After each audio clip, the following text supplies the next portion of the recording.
Dear brothers and sisters in the Lord, प्रभु में प्रिय भाई और बहनों, we are going to see a little bit about Zechariah 9:9 today. आज हम जकरिया के पुस्तक 9 अध्याय 9 वचन ध्यान दे करेंगे। Rejoice greatly, O daughter of Zion, he is just. हे सियोन, बहुत ही मगन हो, वो धर्मी है।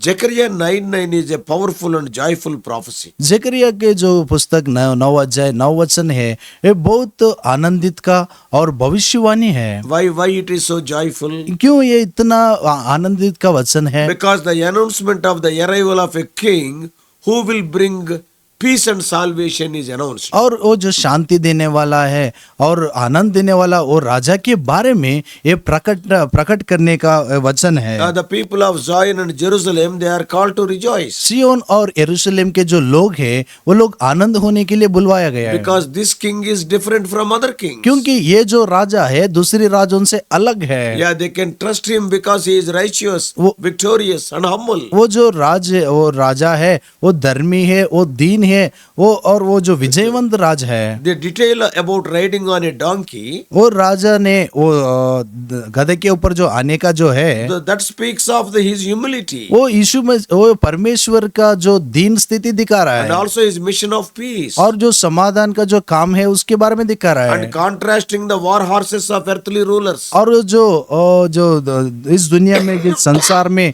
जो पालन करने वाला राजा है वो घोड़े के ऊपर वो लोग आते Yeah, हैं। the earthly rulers, they will come on war horses. और वो जो भी इस दुनिया में संसार में जो अधिकारी है वो लोग घोड़े के ऊपर आते हैं। And but he is coming, the king is coming on a donkey. लेकिन ये जो राजा है वो गधे के ऊपर आ रहा So है। this verse is famously fulfilled in Jesus' triumphal entry into Jerusalem. ये जो वचन है यीशु मसीह ने यरूशलेम को आने से ये वचन पूरा हुआ। Oh, he was riding on a donkey. वो गधे के ऊपर वो चलते हुए आ रहा The था। crowd around him was praising. वहाँ पे जो भीड़ है उसको जय जयकार कर रहा था। That speaks of the promised Messiah. वो जो वादा किया हुआ मिसाई के बारे में बोल रहा है। Historically speaking, वो ऐतिहासिक से मैं बोल रहा हूँ। this prophecy was given during a time when Israel longed for restoration and deliverance from foreign oppression. ये वचन ये भविष्यवाणी कब कहा गया बोले तो तब वो लोग ने इस्राएल लोग ने वो खेद में थे और क्लेश परिस्थिति में थे, तो कुछ भी आशा नहीं था उस समय में ये वचन बोला गया। So kings in the ancient time,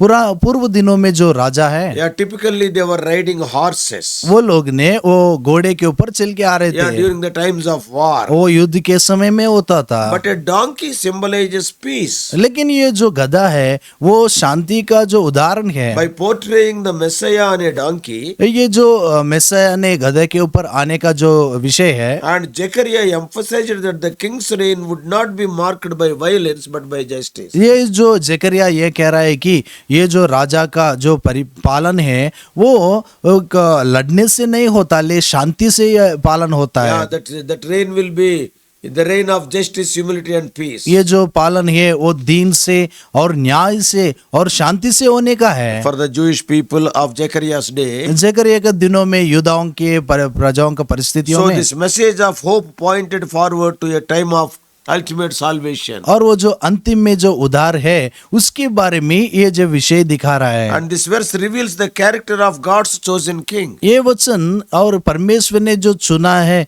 उसके बारे में कह रहा है। And he is righteous one, और जो वो राजा है वो धर्मी राजा है victorious king, और वो जयवंत राजा very है humble king. और वो दीन राजा है। It highlights the peace that God's kingdom brings. और जो परमेश्वर का राज्य जो शांति लाता है उसके बारे में कह रहा है। In worldly kingdoms there is no peace because the kings also aggressively they go for war. ये जो संसार में जो राज्य है वो जो राजा है वो कभी भी लड़ने के लिए आगे बढ़ते रहते हैं, That's why there is no peace. इसलिए वो लोगों की जिंदगियों में शांति नहीं है। The prophecy also underscores God's faithfulness to his promises. और ये जो भविष्यवाणी है इसी में परमेश्वर का जो वादा के हिसाब से जो परमेश्वर का विश्वास योग्य स्थिति है उसको दिखा रहा है। And it was pointing to the coming of the Savior who will establish a kingdom that is just and everlasting. और जो परमेश्वर आने वाला है उसका जो राज्य है और शांति आनंद और हमेशा की राज्य है। So Zechariah 9:9 is written in a poetic tone. जकरिया के पुस्तक 9 अध्याय 9 वचन ने एक अच्छी रीति से वो लिखा गया है। And the tone is like a celebrity tone. यहाँ पे जो बात है कि ये वो आनंदित होने का बात है Calling for exuberant joy in response to king's arrival. और राजा जब आता है उस समय में बहुत खुशी से ये मनाए, इसलिए इस रीति से कहता Oh, है। the words are repeated, daughter of joy and daughter of Jerusalem. यहाँ पे बात लिखा गया कि ये सियोन की बेटी और यरूशलेम की बेटी इस तरह That कहा है। creates a sense of intimacy. वो बात ये कह रहा है कि वो बहुत नजदीक रीति से संबंध के बारे में कह रहा है। Daughter. वो बच्ची है। Oh, that's God's tender care for his people. परमेश्वर का जो अपने बच्चों के बारे में वो जो देखभाल करने का स्थिति है वो दिखा रहा है। The detailed description of the king riding on a donkey enriches the imagery, emphasizing his humility and peaceful nature. वो परमेश्वर ने वो गधे के ऊपर वो आने का वो स्थिति बहुत दीन स्थिति कह रहा है कि वो यीशु मसीह का जो स्वभाव है उसके बारे में दिखा रहा Now, है। in the Old Testament, many prophecies are there about Lord Jesus Christ as the king. पुराने नियम में यीशु मसीह जो राजा है उसके बारे में बहुत से बहुत भविष्यवाणी है। And in the New Testament, literally he came. नया नियम में वो नीचे वो आया था। And this verse is a bridge between God's prophecies of Old Testament and the coming of the Messiah in the New Testament. ये जो वचन है यीशु मसीह जो पुराने नियम में परमेश्वर का जो भविष्यवाणी है और यीशु मसीह का जो आया था उसके बीच में ये जो पुल जैसा है। And for Christians, मसीह लोगों को this verse is a reminder to celebrate the arrival of Jesus as our king. ये वचन यीशु मसीह जो राजा जैसा आ रहा है उसके बारे में याद दिला रहा है। He is totally different from earthly rulers because he is humble and righteous. ये जो राजा है दूसरी जो अधिकारी है उससे तुलना करे तो ये पूरी रीति से अलग है क्योंकि उसका स्वभाव है दीन है। This verse challenges believers to embrace his peaceful reign in their own lives. ये जो विश्वासी लोगों को ऐसा सवाल करता है कि वो परमेश्वर का शांति का जो पालन है उसको आगे बढ़ाना है। And the believers in this world, they have to reflect his character. विश्वासी लोग ने इस दुनिया में परमेश्वर का जो गुण की लक्षण है वो दिखाना It चाहिए। also calls to worship and rejoice, knowing that Jesus' kingdom is one of justice, peace and eternal hope. और यीशु मसीह का जो राज है और शांति आनंद और हमेशा की राज है, इसी के कारण हमें उसका आराधना करना चाहिए। So God's love is evident in the king he sends. परमेश्वर का जो प्रेम है वो जिस राजा को उन्हें भिजाया था उसमें दिखाया गया। The king who came was righteous king. परमेश्वर जो राजा आया था वो धर्मी राजा था And he is a victorious king. और जो जयवंत राजा He is a था humble king. वो दीन राजा था। Instead of ruler who demands power and control, और वो जो अधिकारी जो रहते हैं और अधिकार वो चाहता है, but our Jesus Christ came to serve and save. लेकिन जो यीशु मसीह हमें सेवा करने के लिए वो उद्धार देने के लिए आया था। So this verse reveals God's heart for his people. ये जो वचन है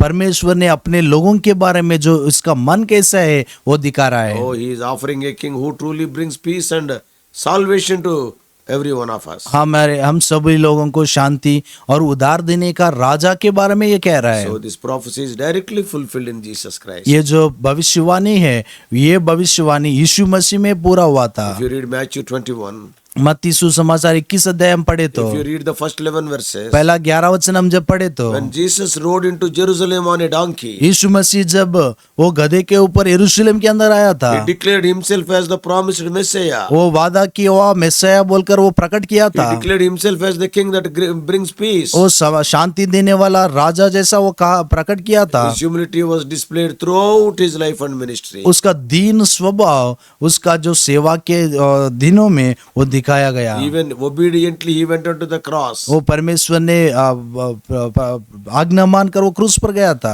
And he was obedient unto death. और वो मौत होने तक वो आज्ञा माना था। Death on the cross. वो क्रूस के ऊपर मौत हुआ था। So Jesus' victory is not over earthly powers, but over sin and death. यीशु मसीह का जो जय पाया था वो बौद्धिक रीति जो संसार में जो है उसके ऊपर ही नहीं, लेकिन पाप के ऊपर और जो मौत के ऊपर परमेश्वर ने जय पाया था। Now whoever trusts in him, अभी जो भी यीशु मसीह के ऊपर विश्वास करते they हैं can secure eternal life. वो हमेशा की जिंदगी पा सकते Oh, हैं, you can, because he is the Prince of Peace, you can enjoy peace in your life. क्योंकि वो शांति देने वाला करता है, इसलिए आपकी जिंदगी में शांति पा सकते हो। Rest, peace, humility, eternal life, all these things are free in Lord Jesus. यीशु मसीह में शांति, आनंद और दीन स्थिति और हमेशा की जिंदगी मुफ्त में मिल रहा है। Oh, what a wonderful God we are having. कितने अद्भुत परमेश्वर हमें He है। humbled himself. वो अपने आप को दीन बनकर आया है, Came on a donkey. वो गधे के ऊपर आया था। He is a peace-loving king. वो शांति को प्यार करने वाला He is राजा the है Prince of Peace. और समाधान करता है। Today he is offering salvation. आज हमें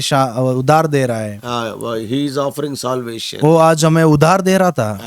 And come to him. यीशु मसीह के पास Why आइए, to lose this chance? ऐसा मौका क्यों खोना है? Freely he wants to give salvation. मुफ्त में परमेश्वर उधार देने के लिए देख Enjoy रहे हैं। rest and peace in your life. आपकी जिंदगी में शांति आनंद पाइए, Always enjoy victory in your life. आपकी जिंदगी में हमेशा के लिए जय May पाइए। God help you to stand on the side of Lord Jesus. यीशु मसीह के पास में रहने के लिए आप लोगों को परमेश्वर सहायता करे। Make him your king. अब परमेश्वर को आपकी जिंदगी में राजा बना Oh, दीजिए। what a wonderful life it will be. कितना अद्भुत जीवन वो रहेगा। May God bless you. परमेश्वर आपको आशीष दे। Let us pray. प्रार्थना करेंगे। Loving Heavenly Father, हमारे प्रिय स्वर्ग पिता, what a humility it is, being the King of Kings, thou hast come down to ride on a donkey. वह कितनी आप दीन बनकर राजाओं का राजा हो, प्रभु का प्रभु हो, फिर भी वो गधे के ऊपर आप आए थे। That speaks of his peace and humility.